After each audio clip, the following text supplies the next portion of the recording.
What is up, YouTube? Johnny B here again today. You guys have been waiting for this day for a while. You obviously have seen the FR-S being built, you know, step by step, getting that new turbo kit in, getting that new engine in, and waiting to hear that exhaust note from the new Kreyn exhaust system that we installed, which we weren't even able to hear the first time we installed it because the engine was not running, the engine was not put together.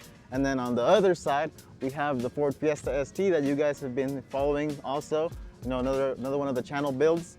And we weren't able to hear the exhaust on that one either because everything was still taken apart. You know, we did step by step.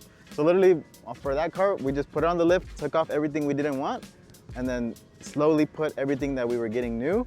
And we just couldn't start it until everything was in there because we would either have to flush out the antifreeze or take out the oil again and then put it back in. So it would have been a pain to just do separate mods. So since we did them all together, it was just a one-time oil fill and a one-time antifreeze fill, and we were just done with it right after that.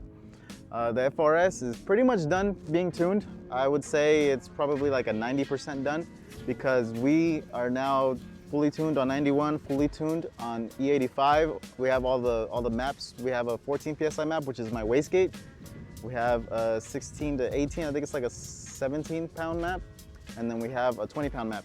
And for now, I'm just going up to 20 because I don't know exactly what power I'm making at that level. So I would need to go take it onto the dyno, do some pulls, and I want to reach that 500 number. That's probably where I want to stay. This turbo kit and this turbo setup can probably go up to 750 wheel horsepower. That's the turbo itself can handle that, and the intercooler can handle that.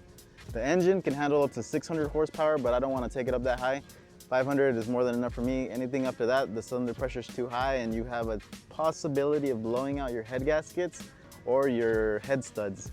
So I have ARP head studs on it, but they're the factory size.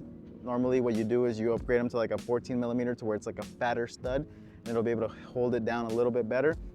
So I just want to keep it at 500. I think the 500 would be a nice threshold. 400 was already ridiculous at this weight, which is what the Fiesta is going to be at. The Fiesta is going to be at 400. We're going to try to get as close as possible, you know, 350, 370, 380. Just something that's going to be extremely fun, a little bit too fast for the car, but we can always detune it a little bit to be at the perfect level that we decide, you know, feels best for us, for our driving habits. So the Fiesta is on eTune right now. We're going back and forth with a guy in Texas or a company that deals with a lot of Fiesta, a lot of EcoBoost cars. So the Mustang, the Focus, and the Fiesta, and probably something else that runs EcoBoost. And they're really good at what they do. They know how to tune the auxiliary fuel that we installed, which is a whole separate, you know, little computer system. So right now, all we have is the base tune. The car still feels fast. It's much faster than stock, but we still need to add more, you know, more fueling to it. So it's just, it's a process. We're gonna data log it, send it, you know, get the next tune over, and it's just gonna be a back and forth process.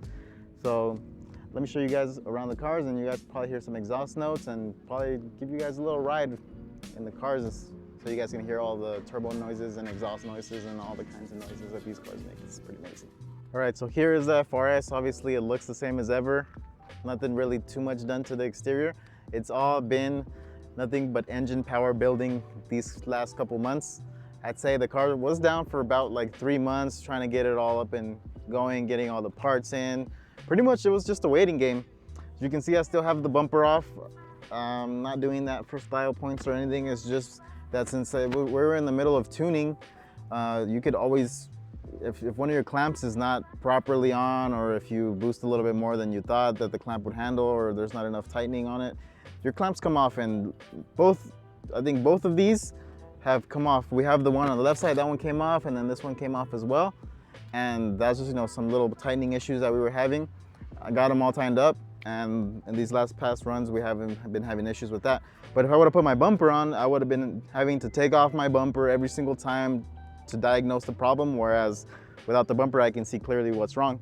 And that's the main reason why I haven't put the bumper on, just so I can keep diagnosing it while I get, you know, everything sorted and everything is 100%. So far, the car's been driving amazingly. Engine bay, it's not the cleanest right now. I still have to detail it a little bit better, but it is all dusted off. You can see the nice Garrett GTX 3076R right there. Obviously, we have gold wrap everywhere to keep those pipes nice and fresh so they reflect a little bit of the heat, and that heat doesn't go into my cold pipes. And you know, it helps with temperature. It might not be super significant, but you know, 5-10 degrees is a lot when it comes to your air intake temps. So that definitely something that I don't mind putting on my car, and I think it looks cool. We see a lot of the rally people do that, which brings me to the next car, our Fiesta ST, which is our rally-esque build that we're going to be doing. One of the first things that I think that we did to it was actually paint the engine cover red. I just think it looks a lot cleaner. It looks pretty nice just to open up the hood and you have like these little red accents. So that was obviously the theme with this car. We just recently upgraded to an Optima battery as well, so we can run that, something that has a little bit higher cranking amps, you know, that way we're not having any issues at all with any startups. And then obviously we have everything from our catch can over here, the intake, which you can barely see right there. And then if you look through this little area, which is probably going to be impossible on camera, but it says K&N in there. You can see a little bit of the filter where it says it's K&N. So that's going to be our cold air intake. And then we have, you know, our custom mounted oil cooler in here. If you look down there, there's a little bit more gold in there for our charge pipe with a blow off valve and all these other extra things. Obviously, if you guys have seen all the videos, you guys know every single little thing that we've done. And one of the most recent additions, if you look through the grill, is the light bar. We went ahead and transferred the light bar over from the white car into this one and actually mounted it directly to the bash bar. All I had to do was drill some holes, throw some rib nuts in there and bolt it down, and that thing is solid. It looks even better because of the grill design in the Fiesta ST. It's got the honeycomb mesh. We actually deleted the little flat panel piece under here. This used to be covered, like half of it, and we actually went through and grinded it all out to where the grill is just one big open piece. So that way we have a little bit more airflow. And one of the last things that we did was, if you look at the car, you know, from further away, you can see that we went ahead and mounted the 5052s onto this, the Turbo Max. The car looks so good with, you know, some actual proper fitment. Obviously the tires are new on this car, so we just swapped it over from the previous white Fiesta. If you guys have been following the channel, you guys saw before. And I'm really liking the silver with the white. I didn't know how it was gonna look, but it actually looks really good. And if you pan around a little bit towards the back, you can see that we still don't have a bumper on the car. That's mainly because we're gonna be getting a kit in and we don't want to just buy a stock bumper and then have to, you know, get rid of it or whatever. So we're just gonna buy the kit complete and then we will put the bumper on. But there you can see the custom fab work that we did to make the rear tire carrier a bit larger. And then you can see the exhaust kind of sticking out. We might have to modify it, might have to trim it a little bit. It all depends on how it ends up looking with the bumper on. But this is a custom exhaust in the rear. We actually went ahead and followed some rally guidelines to whereas, you know, per spec, you have to run a cat on the car, and they run the cats right on the tailpipe. And if you guys can see, you know, if you guys look inside the tailpipe, there is the cat right there. Like, you can literally see it. So let's say you're driving along at night and, you know, you've been boosting, you've been sending a lot of fuel through the exhaust. That little honeycomb mesh inside of there, which is actually, you know, the catalytic converter, is gonna light up bright red. So at night, it's gonna look like your exhaust is glowing. And that's just one of the cool things that I've seen on, you know, on rally stages where they're at night and the exhaust is glowing and it looks like flame is coming out and it's just all lit up. That's one of the features from that, and that adds, you know, a little bit to the noise. And then if you look at my car, you can see the glorious gritty exhaust with the burnt titanium tip. That's always something that I've liked a lot on JDM cars, to where you can see it's just a big old fart can coming out the side. It just looks so good. It sounds really good with the catless, you know, full catless, and then you have the ULE turbo manifold. It sounds like a Subaru now. It just sounds so good. So next thing, we'll probably turn on the cars for you so you guys can hear what the exhaust sounds like now.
All right guys, so it's getting a little bit dark out for the video.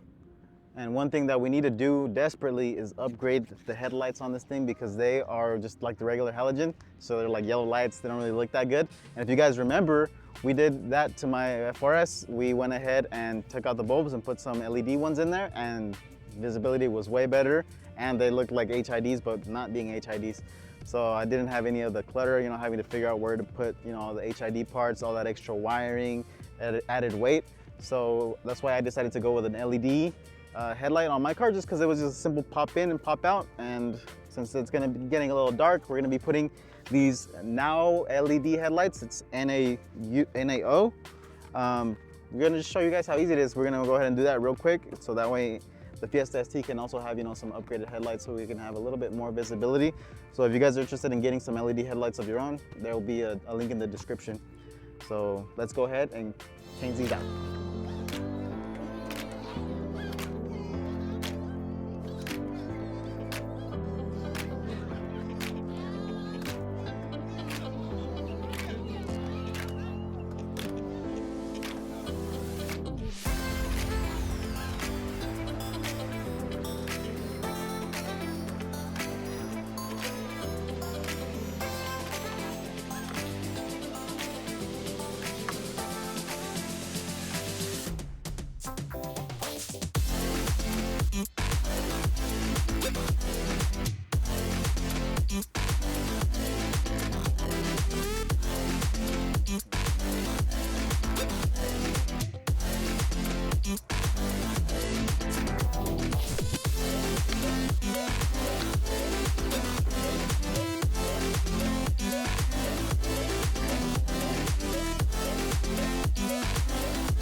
It's not too blue, and it just looks nice and crisp.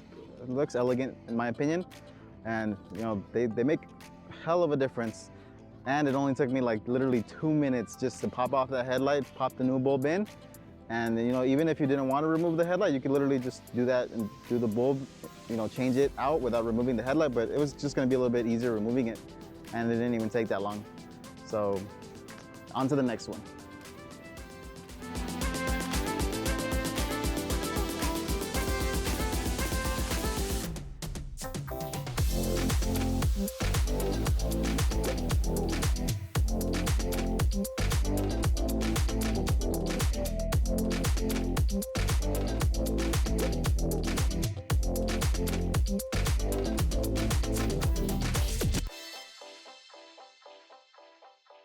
All right guys, that's gonna be it for the video. I hope you guys enjoyed. And the cars are looking awesome. They're driving awesome. They're fast, and they make all kinds of cool noises, whether it be exhaust, whether it be the blow off, whether it be the turbo actually spooling. That's probably one of the coolest noises that it makes, and I'm pretty excited. So we're gonna go cruise around, gonna go get something to eat maybe, and let's see if we can get some little rolling shots for you guys and a little bit of pool, so you guys can see how crazy the FR-S sounds. So this is gonna be the end of the video. You guys, as always, you have a great day.